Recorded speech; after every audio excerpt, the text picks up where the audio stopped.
Next part. कमरे में उसी तरह नीम अंधेरा था, खिड़की के पर्दे हटे थे, टेबल लैंप अभी तक जल रहा था। वो खुद को घसीटती आगे बढ़ी और लैंप का बटन बुझाया। एकदम कमरे में अंधेरा फैल गया, बस खिड़की के पार बारिश के कतरे गिरते दिखाई दे रहे थे। वो वहीं खिड़की के सामने बैठी बरसती बारिश को देखते थे। बहुत पहले शेख अब्दुल कादिर जिलानी रहमतुल्लाह का पड़ा गया कौल इसको याद आया। इंसान जिससे सबसे ज्यादा मोहब्बत करता है, अल्लाह उसे उसी के हाथों से तोड़ता है। इंसान को उस टूटे हुए बर्तन की तरह होना चाहिए जिससे लोगों की मोहब्बत आए और बाहर निकल जाए। अल्लाह ने उसे उन्हीं लोगों के हाथों तोड़ा था जिससे वो सबसे ज्यादा मोहब्बत करती थी, हुमायूं, फरिश्ते और तैमूर। तभी गाड़ी का हॉर्न सुनाई दिया। वो खामोशी से देखती रही। वो गाड़ी बार बार हॉर्न बजा रही थी। तब इसने बरसती बारिश में हुमायूं को गेट की तरफ जाते देखा। इसने गेट खोला तो गाड़ी जन से अंदर दाखिल हुई। ड्राइविंग सीट का दरवाजा खोलकर वो तेजी से बाहर निकला। वो फवाद ही था, वो पहचान गई थी। वो वैसा ही था, बस आंखों पे फ्रेमलेस ग्लासेस से और बालों का कट ज्यादा छोटा था। क्या हुमायूं इसकी बात सुन लेगा? कभी भी नहीं। तभी फवाद ने लपक कर फ्रंट सीट का दरवाजा खोला और किसी को बाजू से खींचकर बाहर निकाला। महमल धक सी रह गई। वो मुइज था, पतला लंबा नौजवान जिसकी मसें भीग रही थी। फवाद इसको पकड़कर हुमायूं के सामने लाया जो कदरे चौंका हुआ खड़ा था। बरसती बारिश का शोर बहुत तेज था। इनकी बातों की आवाजें सुनाई नहीं दे रही थी। वो तीनों बारिश में भीगते खड़े थे। फवाद जोर जोर से कुछ कह रहा था। हुमायूं सीने पे हाथ बांधे से खामोशी से सुन रहा था। इसकी महमल की तरफ पुश थी। वो इसके चेहरे के तासुरात नहीं देख सकती थी। और तब इसने मुइज को हाथ जोड़े देखा। शायद इसके चेहरे पे बारिश के कतरे थे, या शायद वो रो रहा था। रोते हुए, कुछ कहते हुए वो हुमायूं से माफी मांग रहा था। और तब इसने फरिश्ते को बाहर आते देखा। वो भी कुछ कह रही थी। महमल ने हाथ बढ़ाकर पर्दा बराबर कर दिया। वो इस मंजर को अब मजीद नहीं देखना चाहती थी। कितनी ही देर बाद इसने फरिश्ते की आवाज सुनी। वो फवाद और मुइज को इधर ला रही थी। इसके कमरे का दरवाजा खुला। महमल की इसकी तरफ पुश थी। महमल, फवाद की भराई हुई आवाज इसे सुनाई दी। मुइज ने हुमायूं को सब कुछ बता दिया है। अगर मुझे पहले पता होता तो। महमल, मुझे माफ कर दो, हमने तुम्हारे साथ बड़ी ज्यादती की है। आपा, हमें माफ कर दो। वो मुइज था, वो रो रहा था। अम्मा और आरजू आपा ने मुझे ये सब करने को कहा था। आपा, अम्मा बहुत बीमार है, वो अब पहले जैसी नहीं रही। वो सारा दिन चीखती चिल्लाती हैं। आपा, आप हमें, वो कह रहा था। और कोई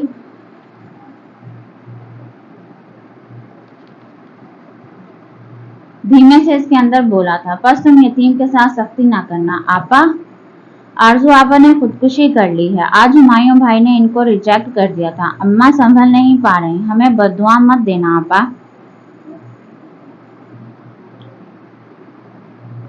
जाओ मुइज, मैंने तुम्हें माफ किया, सब कुछ माफ किया। वो खिड़की की तरफ देखते हुए बोली थी। आपा, दुआ करो आरजू आपा बच जाएं, इनके लिए बद्दुआ मत करना। मैं दुआ करूंगी, तुम जाओ मुइज, इनका ख्याल रखना। मुझे तुमसे कोई शिकवा नहीं, बल्कि तुमने तो मुझे इंसानों की मोहब्बत और वफा की हकीकत दिखाई है। तुम्हारा शुक्रिया मुइज, तुम जाओ। वो वैसे ही उल्टे कदमों पलट गया। क्या तुम हमें माफ कर सकती हो महमल?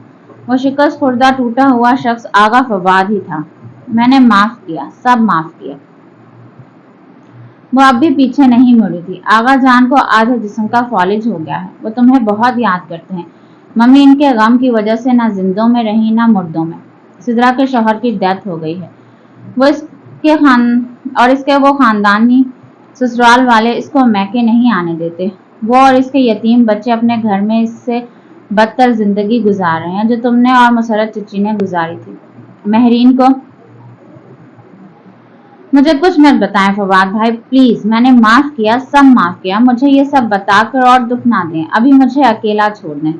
इसके नरम लहजे में मिन्नत थी। ठीक है, और ये तुम्हारा हिस्सा है, इन तमाम सालों के मुनाफा समेत।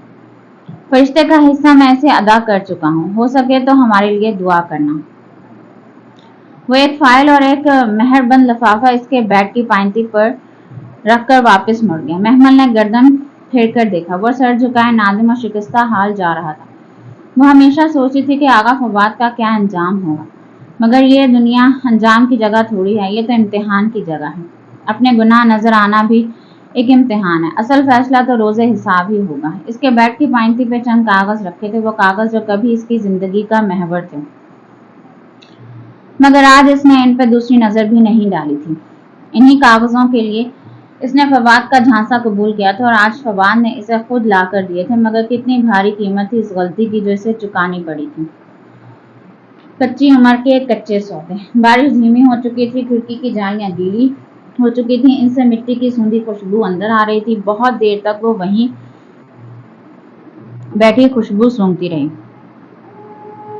इसे लाशौरी तौर पर इसका इंतजार था। वो जानती थी कि वह इसके कमरे में जरूर आएगा। काफी लम्हे बीत गया तो इसने चौखट पर आहट सुनी, वो आहिस्ता से मुड़ी। हुमायूं थका हारा सा दरवाजे में खड़ा था। ये वो दरवाजा था जो उसने महमल की मौजूदगी में कभी पहाड़ नहीं किया था। ये वो चौखट थी जिस पे वो कभी सवाली बनकर नहीं आया था, मगर वो आज आया था। इसके थके थके टूटे कदम आहिस्ता आहिस्ता अंदर दाखिल हुए थे। महमल। टूटी हुई आवाज में इसने इसको पुकारा और फिर वो पूरे कद से घुटनों के बल इसके कदमों में आन गिरा। मुझे माफ कर दो महमल। इसकी आंखें सुर्ख थीं और चेहरे पर सदमों की थकान थी। मुझे माफ कर दो, मैं बहुत दूर चला गया था। इसने तासुब से हुमायूं को देखा। पहले भी वो इसका सब कुछ छीन कर ले गए थे, आज भी वो मांग ही रहे थे। मांगने ही आए थे, सब गर्ज थे। हर एक को अपनी जमीर के बोझ से निजात चाहिए थे। महमल इब्राहिम तो कहीं भी नहीं थी। मैंने सिर्फ रिश्ते की बात पर, और आज वो कह रही है कि तुमने इससे सिर्फ एक मसला पूछा था। इसने खुद गलत अखज़ किया। मैंने सिर्फ रिश्ते की वजह से। क्या आपने पहले जिंदगी के सारे फैसले फरिश्ते के दिमाग से किए थे एसपी साहब? वो सपाट लहजे में बोली थी। आप छोटे बच्चे थे जो नहीं जानते थे कि मेरे रिश्तेदार मेरे खुले दुश्मन हैं। आप अनपढ़ जाहिल थे जो ये नहीं समझते थे कि ऐसी तस्वीरें तो हर गली मोहल्ले में बन जाती हैं। महमल, यकीन करो मैं। एक मिनट एसपी साहब, मैंने कई महीने सिर्फ आपकी सुनी है, आज आप मेरी सुनेंगे। आप कहते हैं कि आपने फरिश्ते के कहे पर यकीन कर लिया। आज मैं आपसे पूछती हूँ कि आपने फरिश्ते से पूछा ही क्यों? आप मेरी तरफ से इतने बदगुमान थे कि आपको दूसरों से पूछना पड़ा। क्यों नहीं आपने वो तस्वीर मुइज के मुंह पे दे मारी? क्या आप बहुत काबिल पुलिस ऑफिसर नहीं थे? क्या आपको खड़ा और खोटा अलग करना नहीं आता था? क्या आप आरज़ू की खसलत को नहीं जानते थे? या शायद आपकी दिलचस्पी एक बीमार बेहोश औरत में खत्म हो गई थी? शायद आपको मेरी खिदमत से दूर भागने का एक बहाना चाहिए था। आप आजाद होना चाहते थे। अगर ऐसा ना होता तो आप मुझे सफाई का एक मौका तो देते, एक बार तो पूछते कि क्या तुमने ऐसा किया है। मगर आप खुद भी मुझसे थक गए थे। आपने एक लम्हे के लिए भी नहीं सोचा हुमायूं कि अगर मेरी जगह आप यूं बीमार होते और मैं आपके साथ यही करती तो आपकी क्या हालत होती।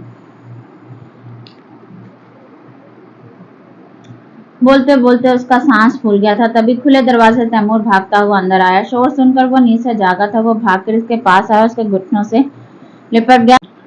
महमल, मुझे माफ कर दो, मैं रुजू करना चाहता हूँ, मेरे साथ चलो। हुमायूं ने इसका हाथ थामने के लिए हाथ बढ़ाया, मगर महमल एकदम पीछे कर हुई। लेकिन अब मैं ऐसा नहीं चाहती। टूटे धागे को दोबारा जोड़ा जाए तो इसमें एक गिरह रह जाती। हमारे दरमियान भी वो गिरह रह गई है, सो इस धागे को टूटा रहने दें। महमल, वो बेयकीन था। माफी के लिए जुड़े इसके हाथ नीचे गिर गए। महमल ने गहरी सांस ली। मैंने आपको माफ कर दिया हुमायूं, दिल से माफ कर दिया है, मगर अब रुजू करना मेरे बस की बात नहीं है। गो कि मैं आपको रुजू करने के लिए मेरी इजाजत नहीं चाहिए, मगर मेरी खुशी का ख्याल है तो ये मत करें। आप फरिश्ते से शादी कर लें। आप दोनों एक दूसरे के लिए बने हैं। दरमियान में मैं आ गई थी। मगर महमल, तुम। वो कुछ कहना चाह रहा था, मगर आज वो नहीं सुन रही थी। मुझे किसी के सहारे की जरूरत नहीं रही है हुमायूं। मेरा बेटा मेरे पास है। फवाद ने मुझे मेरा हिस्सा भी दे दिया है। मैं लोगों की मोहताज नहीं रही। आप फरिश्ते से शादी कर लें, वो आपका इंतजार कर रही है। उसने दरवाजे की तरफ इशारा किया। हुमायूं ने गर्दन मोड़कर देखा। फरिश्ते वहां खड़ी रो रही थी। हुमायूं को गर्दन मोड़ते देखकर वो मुंह पे हाथ रखे बाहर को भागी थी। आप इसका और इम्तिहान ना लें, इससे शादी कर लें। मैं और तैमूर एक दूसरे को बहुत हैं।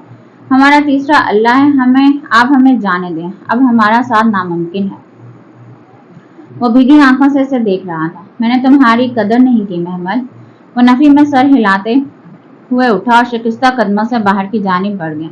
दरवाजा बंद करके जाइएगा। इसके अल्फाज पे वो जरा देर को रुका मगर पलटा नहीं। अब शायद वो पलटने की हिम्मत खुद में नहीं पाता था। बहुत आहिस्ता से वो बाहर निकला और कमरे का दरवाजा बंद किया। वो महमल की जिंदगी से जा चुका था। दो आंसू इसकी पलकों से टूटे और गर्दन पर लड़क गए। फरिश्ते कहती थी कि इसने सुना नहीं, जब वो बरसों पहले इस अस्पताल में कुछ बताना चाहती थी। हालांकि वो मंजर इसे आज भी याद था, जो वो नर्स के पुकारने पे उठी थी। फरिश्ते की अधूरी बात सुनकर ही उठी थी। वो हमेशा से जानती थी कि फरिश्ते हुमायूं को पसंद करती है, मगर जब फरिश्ते ने खुद अपने रवैये से यकीन दिलाया तो वो भी बज़ाहिर खुद को मुतमईन करने लगी कि भला फरिश्ते ऐसे जज्बात क्यों रखेगी। मगर अंदर वो हमेशा से जानती थी, अगर आरज़ू को दरमियान में ना देखा होता तो वह कभी इस गलत फहमी का शिकार ना होती कि हुमायूं किससे शादी कर रहा है। हाँ, वो जानती थी कि फरिश्ते क्यों इनकी शादी के बाद बाहर चली गई थी। वो सब जानती थी, ये भी कि अब वो माजूर हो गई थी, एक बेकशिश औरत बन गई थी। हुमायूं नादिम होकर पलटा तो था, मगर था तो मर्द ही। कब तक इससे बंधा रहता, जो कानों का इतना कच्चा था कि इस फोन कॉल में एक अंगूठी का जिक्र इसकी समझ में आया और इसकी मुसलसल फवाद भाई की तकरार में भाई का लव समझ में नहीं आया। वो कब तक इसका रहता, एक ना एक दिन फिर किसी दूसरी औरत की तरफ चला जाता, तब भी वो अकेली रह जाती, मगर तब वो शायद बर्दाश्त ना कर पाती। इस बार टूटने का हौसला नहीं था, इसमें बार टूटने का हौसला नहीं था, तो इसने टूटा हुआ बर्तन बनने का सोचा। फरिश्ते ने एतराफ किया था, माफी नहीं मांगी थी। हुमायूं ने माफी मांगी थी मगर एतराफ नहीं किया था, और वो दोनों समझते थे कि वो बरीउज़ जिम्मा हो गए।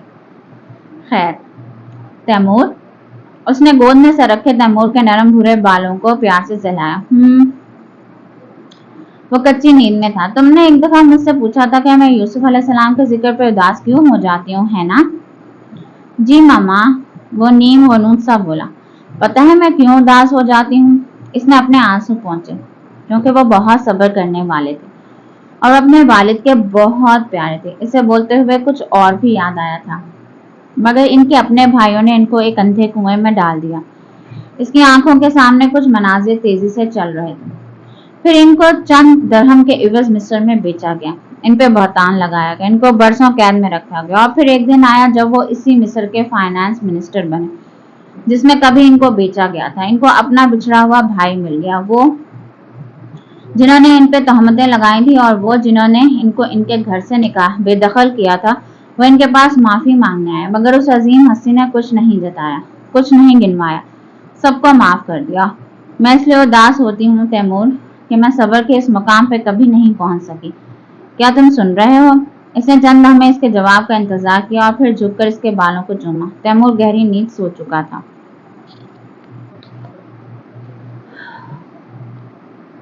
Next part.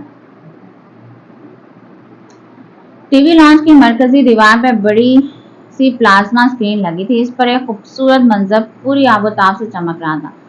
रोशनियों से मुनव्वर एक बड़ा सा हॉल, हजारों लोगों का मजमा, स्टेज पर बैठी नामवर दीनी शख्सियात और रोस्ट्रम पर खड़ा वो शख्स जो लेक्चर दे रहा था। टीवी के सामने सोफे पर बैठे हुमायूं दाऊद ने रिमोट उठाकर आवाज ऊंची की।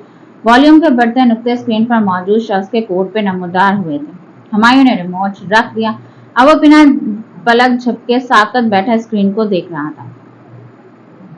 ये फैसला आज नहीं हुआ, बल्कि 20वीं सदी के अवाइल ही में हो गया था कि कुरान सिर्फ अरबी का कुरान नहीं, कुरान सिर्फ अरबी का कुरान है, इसके तराजुम कुरान नहीं है। वो रोशन चेहरे वाला शख्स अपने खूबसूरत अंग्रेजी लबो लहजे में कह रहा था। वो 3 पीस सूट में मलबूस था, चेहरे पे नफासे से तराशीदा दाढ़ी थी और सर पर सफेद जालीदार टोपी। इसकी आंखें बहुत खूबसूरत थी, कान से भूरी चमकती हुई, और मुस्कुराहट बहुत दिलफरेब थी। कुछ था इसकी मशहूर कुन शख्सियत में कि हजारों लोगों से भरे हॉल में सन्नाटा था। सब सांस रोके इसकी बात सुन रहे थे। आज के दौर का मुस्लिम जब कुरान खोलता है तो कहता है कि इसे इसमें वो अंदाज़े कलाम नजर नहीं आ रहा जिसके किस्से वो बचपन में सुनता आया है। वो अंदाज़े कलाम जिसे सुनते ही अरब के लोग लाजवाब हो जाते थे, सजदे में गिर जाते थे, फौरन ईमान ले आते थे। आखिर क्या वजह है कि इस कुरान का लाख इनकार करने के बावजूद अबू जहल बिन हाशिम जैसे लोग भी छुप छुप कर इसे सुनने आया करते थे? और क्या वजह है कि हमें इसमें वो बात नजर नहीं आती जो इन अरबों को नजर आती थी? हमें क्यों ये सिर्फ किस्सों का मजमुआ लगता है जिनके दरमियान चंद नसीहतें हैं और नमाज रोजे के अहकाम? हुमायूं ने रिमोट उठाकर दोबारा आवाज ऊंची की और फिर मुस्तरिब अंदाज में इसे वापस रख दिया। क्या आपने डॉक्टर मरेस बकाई का वाकया सुना है? इसने लम्हा भर को तवक्कुफ किया और पूरे हॉल पर निगाह दौड़ाई। सब दम साधे इसको सुन रहे थे।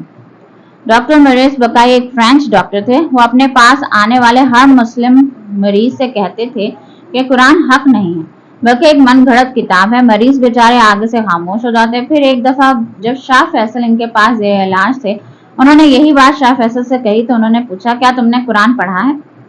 डॉक्टर बकाई ने कहा, हाँ पढ़ा है। शाह फैसल ने पूछा, क्या पढ़ा है? तो उन्होंने बताया कि कुरान का तर्जुमा पढ़ा है। इस पर शाह फैसल ने कहा, फिर तुमने कुरान नहीं पढ़ा क्योंकि कुरान सिर्फ अरबी में है। डॉक्टर बकाई ने इसके बाद 2 साल लगाकर अरबी सीखी और फिर जब उन्होंने असल कुरान पढ़ा तो फौरन मुसलमान हो गए। बात दरअसल यह है कि हम में से अक्सर लोगों ने कुरान नहीं पढ़ा होता। जो अरबी हम पढ़ते हैं उसका लिटरल वर्ड मीनिंग हमें नहीं आता और इसका जो उर्दू तर्जुमा हम पढ़ते हैं वो अल्लाह ने नहीं उतारा होता। किसी हद तक ये तराजुम असर कर जाते हैं, लेकिन अगर कोई कुरान का असल जानना चाहता है तो इसे चाहिए कि वो अरबी कुरान पढ़े। हुमायूं के सोफे के पीछे जाने का आहिस्ता से फरिश्ते आ खड़ी हुई और बिना पलक झपके स्क्रीन को देख रही थी। अब इसके 2 तरीके हैं, या तो आप पूरी अरबी सीखें या आप सिर्फ कुरान की अरबी सीखें, और सिर्फ कुरान की अरबी सीख कर भी आप बिल्कुल दुरुस्त तौर पर असल कुरान समझ सकते हैं। Any question? इसने रुक कर हॉल पर निगाह दौड़ाई। स्टेज के सामने नीचे लगे माइक के करीब खड़ी एक पाकिस्तानी लड़की फौरन आगे बढ़ी और माइक थामा। अस्सलाम वालेकुम डॉक्टर तैमूर। वालेकुम अस्सलाम। वो सर के खफीफ इशारे से जवाब देते हुए इसकी तरफ मुतवज्जा हुआ। सर, मुझे आपकी बात सुनकर ये सब बहुत मुश्किल लग रहा है। अरबी बहुत मुश्किल और पेचीदा जुबान, ये हमारी मादरी जुबान नहीं है। आम आदमी इसे कैसे सीख सकता है? वो जरा सा मुस्कुराया, अपना चेहरा माइक के करीब लाया, बिल्कुल ऐसे जैसे हमारा मुल्क के अंदर आम आदमी ने दुनिया के उलूम हासिल करने के लिए अंग्रेजी सीखी। वो भी हमारी जुबान नहीं है, मगर हमें आती है। क्या नहीं आती? अरबी सीखना तो ज्यादा आसान इसलिए भी है कि ये उर्दू से बहुत करीब है। लड़की ने लाजवाब होकर गहरी सांस भरी। पीछे पूरे हॉल में एक तबस्सुम बिखर गया। मेरा एक क्वेश्चन है सर। एक नॉर्मल लंबा सा लड़का माइक पे आया। मैंने आपके पिछले लेक्चर से मुतासिर होकर कुरान सीखना शुरू किया था, मगर कुरान पढ़ते अब मुझ पर पहली वाली कैफियत तारी नहीं होती, दिल में गुदाज नहीं पैदा होता। मैं कुरान पढ़ता हूँ तो मेरा जहन भटक रहा होता है। तैमूर ने माइक करीब किया, फिर बगौर इस लड़के को देखते हुए पूछा, आप कहीं झूठ तो नहीं बोलते? जी। वो भौंकचा सा रह गया। एक बात याद रखिए, कुरान से सादिक और अमीन के दिल में उतरता है। मैंने इस किताब के बड़े बड़े उलमा को देखा है जो अमानत की राह से जरा सा फिसले और फिर इनसे कुरान की हलावत छीन गए और फिर कभी वो इस किताब को हाथ ना लगा सके। बात करते हुए तैमूर हुमायूं की कान से भूरी आंखों में एक कर्ब उभरा था। इसके सोफे के पुर्श पर हाथ रखे फरिश्ते साकत खड़ी थी। इसके पीछे दीवार में शर्क बना था। एक तरफ मेज पे ताजा तह की हुई जायनमाज अभी भी रखी गई थी। साथ शेल्फ के सबसे ऊपर वाले खाने में एहतियात से गिलाफ में लिपटी एक किताब रखी थी। इसका गिलाफ बहुत खूबसूरत था, सुर्ख वेलवेट के ऊपर सिल्वर सितारे, मगर गुजरते वक्त ने गिलाफ के ऊपर गर्द की एक तह जमा दी थी और वो शेल्फ इतना ऊंचा था कि इस तक स्टूल पर चढ़े बगैर हाथ नहीं जाता था। जिस शख्स में सदाकत और ईमानत होती है और वाकई कुरान हासिल करना चाहता है तो कुरान इसको दे दिया जाता है। स्क्रीन पे वो रोशन चेहरे वाला शख्स कह रहा था। हम हजरत मोहम्मद सल्लल्लाहु अलैहि वसल्लम के ज़माने के अरब माशरे के बारे में अमूमी तासुर ये देखते हैं कि वो बहुत जाहिल गवार लोग थे और बेटियों को जिंदा दबाने वाले वहशी थे, लेकिन इन लोगों में बहुत सी खूबियां थी। वो मेहमान नवाज थे, अहद के पासदारी करते थे। जहां तक बेटियों को जिंदा दरगोर करने का ताल्लुक है तो यह काम अरब के کچھ غریب قبائل کرتے تھے اور اس وقت بھی انسانی حقوق کی تنظیمیں تھیں جو فدیہ دے کر ان بچیوں کو چھڑاتی تھیں۔ اور رہی بات صداقت کی تو عرب معاشرے میں جھوٹ بولنا انتہائی قبیح عمل سمجھا جاتا تھا اور لوگ اس شخص پہ حیران ہوتے تھے جو جھوٹ بولتا تھا۔ اس لیے ان لوگوں کو قرآن دیا گیا تھا اور اسی لیے ہم لوگ اس کی سمجھ سے محروم کر دیے گئے ہیں، کیونکہ نہ تو ہم سچ بولتے ہیں اور نہ ہی امانت کا خیال رکھتے ہیں، بھلے وہ کسی ذمہ داری کی امانت ہو، کسی کی عزت کی یا کسی کے راز کی۔ محمل مسکرا کر ٹی وی اسکرین کو دیکھ رہی تھی۔ وہ سیمینار دوحہ سے لائیو آ رہا تھا۔ سیمینار ختم ہوتے ہی تیمور نے فلائٹ لینی تھی اور وہ جانتی تھی کہ رات کے کھانے پہ وہ ان کے ساتھ ہوگا۔ ابھی اس نے تیمور کے لیے اسپیشل ڈنر کی تیاری بھی شروع کرنا تھی، سو وہ پروگرام چھوڑ کر اٹھ کھڑی ہوئی۔ تیمور کے لیے کھانا وہ ہمیشہ اپنے ہاتھوں سے خود تیار کرتی تھی، ایک ایک سبزی خود کاٹتی تھی۔ ہاں، آقا جان کا پرہیزی کھانا ملازمہ بنا لیتی تھی۔ وہ سیڑھیوں کی ایک طرف سے نکلتی ہوئی آغا جان کے کمرے کے دروازے کے باہر رکی اور اسے ہولے سے کھٹکھٹا کر کھولا۔ آغا جان، آپ نے ناشتہ کر لیا؟ وہ بیڈ پہ لیٹے تھے، ان کے ہونٹ فالش کے باعث ذرا ٹیڑھے ہو گئے تھے۔ اس کی آہٹ سن کر انہوں نے آنکھیں کھولی اور پھر مسکرانے کی کوشش کی۔ جب سے وہ اپنی اولاد پہ بوجھ بنے تھے، محمل انہیں اپنے پاس لے آئی تھی۔ تیمور کہہ رہا تھا وہ رات تک پہنچ جائے گا۔ وہ آگے بڑھی اور کھڑے کھڑے ان کا ہاتھ نرمی سے تھامے بتانے لگی، میں رات کو کچھ اسپیشل بنانے کا سوچ رہی ہوں، کتنے دنوں بعد ہم تینوں اکٹھے کھانا کھائیں گے، ہے نا؟ آغا جان نے پھر مسکرانے کی صحیح کی۔ اس کوشش میں ان کی آنکھوں میں 2 آنسو ٹوٹ کر گرے۔ آپ فکر مت کیا کریں، میں ہوں نا آپ کے پاس، جس طرح اللہ تعالیٰ نے مجھے شفا دی آپ کو بھی دے گا۔ اس نے نرمی سے ان کے آنسو صاف کیے۔ اچھا، مجھے مسجد میں ایک لیکچر دینا ہے، بس گھنٹہ لگے گا، میں ابھی چلتی ہوں، جلدی آنے کی کوشش کروں گی، پھر ڈنر کی تیاری بھی کرنی ہوگی۔ وہ گھڑی دیکھتی جانے کے لیے مڑی۔ آغا جان اب سسک کر رو رہے تھے۔ باہر آ کر وہ سیڑھیوں کے پاس لگے آئینے کے سامنے رکی۔ سامنے کیل پہ اس کی پونی ٹنگی تھی۔ اس نے پونی اٹھائی اور لمبے بال سمیٹ کر اونچی پونی میں جکڑے، پھر ایک نظر آئینے میں خود کو دیکھا اور مسکرا دی۔ وہ آج بھی اتنی ہی سبھی تر و تازہ اور خوبصورت تھی جتنی برسوں پہلے ہوا کرتی تھی۔ وہ اونچی پونی آج بھی اس پہ اتنی ہی خوبصورت لگ رہی تھی جتنی پہلے لگتی تھی۔ وہ آج بھی ہر صبح وہیں جاتی تھی جہاں پہلے جایا کرتی تھی۔ اس نے ٹی وی بند کیا۔ تیمور کا پروگرام ختم ہو چکا تھا اور میز سے اپنا بیگ اور سفید جلد والا قرآن اٹھائے آغا ہاؤس سے باہر نکل آئے۔ وہ مسجد جانے سے قبل 15 منٹ کے لیے بس سٹاپ ضرور جایا کرتی تھی۔ اسے کئی برسوں سے سیاہ فام لڑکی کی تلاش تھی جس نے اس تک قرآن پہنچایا تھا۔ وہ ایک دفعہ اس سے مل کر اس کا شکریہ ادا کرنا چاہتی تھی۔ سنہری سی صبح اتری ہوئی تھی، دور کہیں پرندے بول رہے تھے۔ وہ دھیمی رفتار سے چلتی سفید جلد والا قرآن سینے سے لگائے بینچ پر آ بیٹھی۔ ہر صبح کی طرح آج بھی وہ اسی ممہوم امید پر ادھر آئی تھی کہ شاید وہ لڑکی آ جائے۔ رات خوب بارش ہوئی تھی، سرمئی سڑک ابھی تک گیلی تھی۔ وہ سر جھکائے اداس سی بیٹھی سڑک پر چلتی چونٹیاں دیکھ رہی تھی۔ 15 منٹ ختم ہونے کو آئے مگر وہ لڑکی کہیں بھی نہیں تھی۔ مایوس ہو کر محمل نے جانے کے لیے بیگ اٹھایا، تبھی اسے سڑک پہ قدموں کی چاند سنائی تھی۔ اس نے بے اختیار سر اٹھایا۔ ایک لڑکی دور سے چلی آ رہی تھی، کندھے پہ کانچ کالج بیگ تھا، ہاتھ میں موبائل، شولڈر کٹ بال کیچر میں جکڑے، جینس پہ کرتا پہنے، چوئنگم چباتی قدرے جھنجھلاتی ہوئی سی وہ دھپ سے آ کر اس کے ساتھ بینچ پہ بیٹھی۔ محمل یکٹک اسے دیکھے جا رہی تھی۔ وہ لڑکی روز اس وقت ادھر آتی تھی مگر آج سے پہلے وہ اسے دیکھ کر اتنی چونکی نہیں تھی، اور وہ پاؤں جھلاتی ہوئی اکتا کر موبائل کے بٹن پریس کر رہی تھی۔ پتہ نہیں کیا سمجھتا ہے خود کو۔ زیر لب غصے سے بڑبڑا کر اس نے بٹن زور سے دبایا اور موبائل بیگ میں پھینکا۔ وہ ابھی تک یوں ہی اس لڑکی کو دیکھ رہی تھی۔ بہت دھیرے سے اسے کچھ یاد آیا تھا۔ وہ لڑکی ادھر ادھر گردن گھماتی تنقیدی نگاہوں سے اسے دیکھنے لگی۔ دفعتاً محمل کی نگاہوں کا ارتکاز محسوس کر کے وہ چونکی۔ محمل نے ذرا سنبھل کر نگاہیں جھکا لی۔ نیچے اس لڑکی کا بیگ پڑا تھا جس پہ جگہ جگہ چاک سے اس نے اپنا نام لکھا تھا، عیشا حیدر۔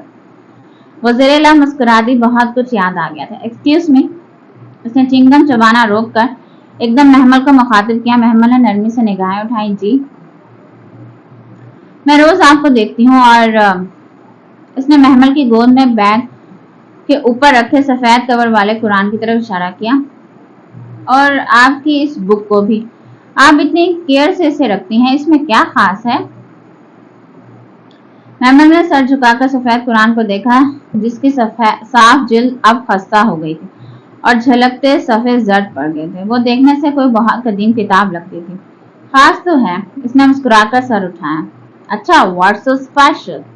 वो मतजस्सुस से हुई। इसमें किसी ईशा हैदर का जिक्र है, इसकी जिंदगी की कहानी है और इसके लिए कुछ मैसेजेस हैं। इसलिए स्पेशल तो है। वो लड़की यकटक मुंह खोले इसे देखेगी। कौन कौन ईशा हैदर? बहुत देर बाद बमुश्किल वो बोल पाई थी। है एक इस जमीन पे बसने वाली लड़की, जिसको लोगों की बातें गमगीन करती हैं, जिसके कहने से कबल कोई इसके दिल की बात नहीं समझता और इसको जिंदगी से अपना हिस्सा वसूल करना है। उसी लम्हे बस ने हॉर्न बजाया। महमल ने बात रोक कर दूर से आती बस को देखा। मैं चलती